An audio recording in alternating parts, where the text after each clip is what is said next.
شیخ عبد القادر جیلانی، جنہیں غوث اعظم بھی کہا جاتا ہے، بہت بڑے بزرگاور ولی اللہ گزرے ہیں۔ آپ کی پوری زندگی تبلیغ و اشاعت اسلام میں گزری۔ بے شمار لوگوں نے آپ سے روحانی فیض حاصل کیا اور آج بھی دنیا آپ کی تعلیمات سے فیض یاب ہو رہی ہے۔ آپ کو بچپن سے ہی علم حاصل کرنے کا بے پناہ شوق تھا۔ ابتدائی تعلیم آپ نے اپنے قصبے جیلان میں ہی حاصل کی، لیکن دین کی اعلیٰ تعلیم کے لیے بغداد جانا ضروری۔ اس زمانے میں نہ گاڑیاں تھیں نہ موٹر کاریں، اس لیے لوگ قافلوں کی صورت میں پیدل سفر کرتے تھے۔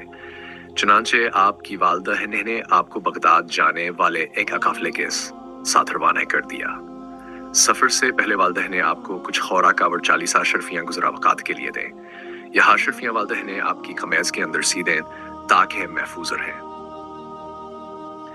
روانگی کے وقت والدہ نے آپ کو خاص طور پر نصیحت کی، بیٹا ہمیشہ سچ بولنا اور جھوٹ کے قریب بھی نہ جانا۔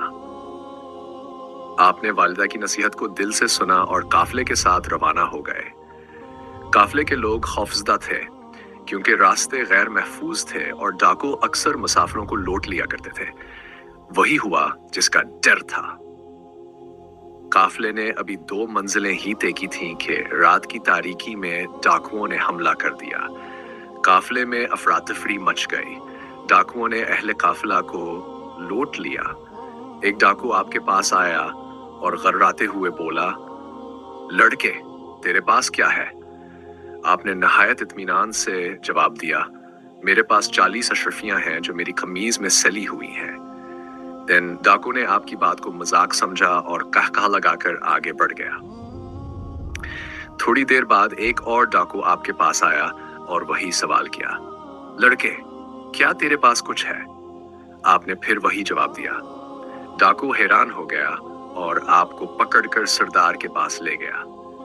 ڈاکوؤں کا سردار آپ کو دیکھ کر بولا، لڑکے سچ سچ بتا تیرے پاس کیا ہے؟ آپ نے معصومیت سے کہا، میرے پاس 40 اشرفیاں ہیں جو میری قمیض کی تہ میں سلی ہوئی ہیں۔ سردار حیرت میں ڈوب گیا، کیا واقعی؟ آپ نے قمیض کی تہ کھولی اور 40 اشرفیاں زمین پر گر پڑے۔ سردار کی آنکھیں حیرت سے بھرنے لگے۔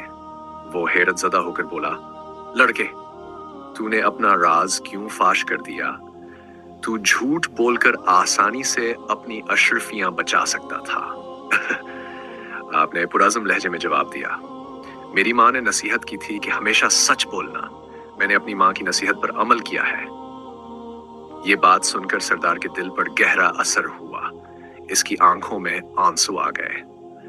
وہ سوچنے لگا، یہ لڑکا اپنی ماں کی نصیحت کا اس قدر خیال رکھتا ہے اور میں اپنے رب کے احکام کو بھول کر معصوم لوگوں کو لوٹ رہا ہوں۔ یہ سوچ کر اس نے بے اختیار توبہ کر لی۔ اس نے قافلے کا سارا مال واپس کر دیا اور اپنے ساتھیوں کو بھی نیکی اور پرہیزگاری کی راہ اختیار کرنے کی نصیحت کی۔